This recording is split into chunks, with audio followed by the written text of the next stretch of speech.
Hey everyone, welcome back. This session is gonna dive a little bit more about variables, and I'm specifically gonna show you how, let's say, in this fictitious scenario, a user would enter their, let's say, a username, a password, and how we can pre-populate that information in, let's say, other fields on a slightly different page, which happens next. So let's say we would take that username from the login screen and we would pre-populate here where it says John89. Now, as you can see, we have multiple fields, and if you remember my previous video, we can pass the information from page to page using variables, or we can create advanced conditions depending what variable value is. If this is new to you, check the video prior to this one, and I think it's episode 20, intro to variables and how to theme your prototypes. I think it's quite interesting introduction to it. But if not, let's dive into this one, and I'm gonna show you by just firstly setting up two pages. I'm gonna create a login page for this, and I'm gonna create a logged in page. Again, take your time. You know, if you're just experimenting, you can make it as pretty as you can, but I'm just gonna copy my existing designs right away.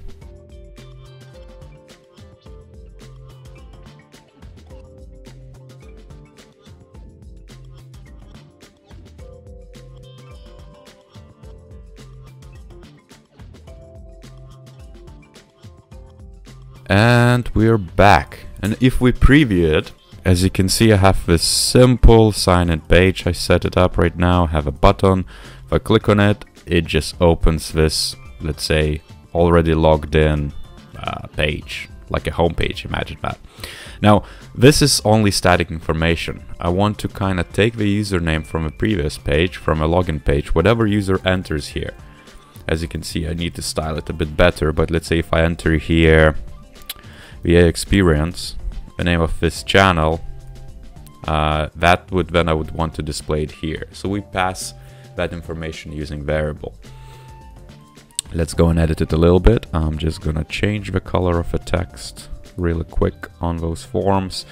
Again, if you want to add some validation to the forms or make them a bit smart, refer to the other video. It's, I think, a few videos back where I covered how to use conditional statements on forms to make them smart.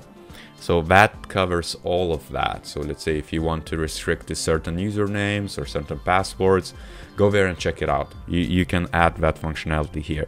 But what I want to focus on this video is just how to transfer that information.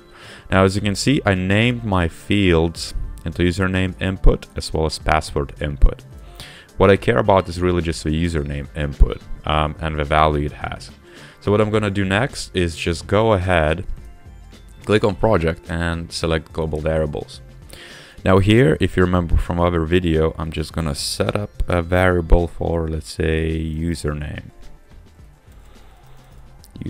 like so, and default value could be not logged in. Let's say logged in, meaning if, let's say, user doesn't provide anything, we just don't display anything, or display, like, you cannot do that. Okay, and so every time a user clicks sign in, it opens now, as you can see, the page here, the home page. But what we do want to check is we want to, on click, assign the value, whatever is in the input field, to a variable first. How we can do that is by simply just adding another action on click, like so, and just saying, let's say, set variable value, like so, and just use the username variable as we want to, and we can set it to either value, like a specific baked-in value, or we can say text on widget, which is actually what we want. And as you can see, it pre-selects password input, but we want the username instead. Let me actually search for it intuitively, like so. So now we're saying whatever is in a username input field, just store it in that variable. Great. The caveat here is, and what we see a lot of beginner Axure people making, is that they set variable after they open a new page, and that just doesn't work because Axure is going to open a new page and then just ignore the rest. So we want to drag it and do first before opening a new page or doing anything whatsoever. So you always want to set variable value first if you're using them. So that value is now selected in the variable. And just to show you exactly what I mean, we're gonna go to home page and just select maybe this field, this specific entry, and let me just rename it to maybe we can say not set for now, meaning that the users are gonna see this if nothing is set. Well, it's just to test it. And I want to give it a memorable name, so let's say username field 1, meaning that we are going to store the variable information in this one when the user logs in. So let me show you that. And now what I want to do is, when this page is loading, check what's in the variable and then just push it into these fields. So I can do this. New interaction on page load again, as in previous video, and we're going to say set text, meaning we can rename anything in Axure, whatever is textual, and we are gonna select the widget which we just named, and that's username field 1. I can see it already, and we can set it to text, but we want to do value of variable and select username. And as you can see, this is our target, and we're just gonna set it to what's in a variable. Okay, that's about it. Now if we go back to login and just test it really quick, let's say I'm gonna enter like learning Tom is the username, and let's say for a demo it's a random password, and if a Tom signs in, we should see it, yes, in the corner, top left corner. As you can see, it's simulated and it passed that value across pages. It's pretty cool, isn't it? So what we want to do next is just edit this, John89, and I'm just gonna go ahead and do exactly what we did with this one. So I'm gonna say, I'm gonna cut this away, just resize it a little bit like so, and just make a copy next to it and say not set again. So that's where the username would go potentially. Make it a bit bigger because some usernames might be huge.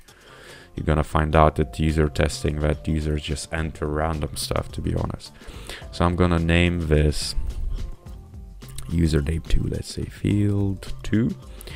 And just like what we did with that one on page load, I'm gonna add another target, username field 2, and then again value of variable, username variable, and that should be set. Now if we would preview the page, and if a user lands on this page before they set it in login, of course they're just gonna see the default variable values, because we are checking what's in that variable. And as you remember, our default value is not logged in. Let me just show you. So if we go to project global variables, you see not logged in. Now only if the user goes through login, which we want them to do, then they're gonna update it. So let's say, let's try it again. Video tutorials, caps, and sign in. And boom, we're presenting and welcoming the users the right way using their memorable information, like let's say username. This is great, right? But now what you would want to really do, maybe on your own, just experiment, add some validation to this, because imagine if the users, let's say at the moment, since we don't validate anything, if the fields are blank, they sign in, and that's going to be blank because we pushed the blank value into this. So what you would want to really do is add conditions. Just to hint of how to do so, you would just select that button because it's our trigger, and here set variable value, you would say if, and add a condition, let's say if value, or let's say text on widget, I imagine that it's not password but username. You can only validate one, it's enough, equals yada yada, or let's say is not, so it's, let's say, alphanumeric, meaning that if it's empty or anything what's not number or text, it's not gonna do something. So if we're saying or actually is, that makes more sense, because we are saying if there is something, then do that, like so, right? So we're saying if the input field actually has something in it, just go ahead and set variable and open a link. Otherwise it wouldn't do anything. And to show you how it's done, here I can click all I want. I can click 20 times, it doesn't do anything. The moment I enter VA, let's say, and click, it works perfectly and it takes that value. So this is the gist of it. I hope you found it useful. I think this was kind of like a discovery, which I've been working with Axure for years before I knew about this and how to use this. It was a big revelation, and it's because of its simplicity and the power of it. So I hope it's useful. If you have any comments, leave down below, leave a like. As usual, subscribe to this channel if you're new to this. Refer to other lessons if this is too complicated. If this is too basic, wait for it, because I'm bringing more material and more complex cases. So stay tuned and see you next time.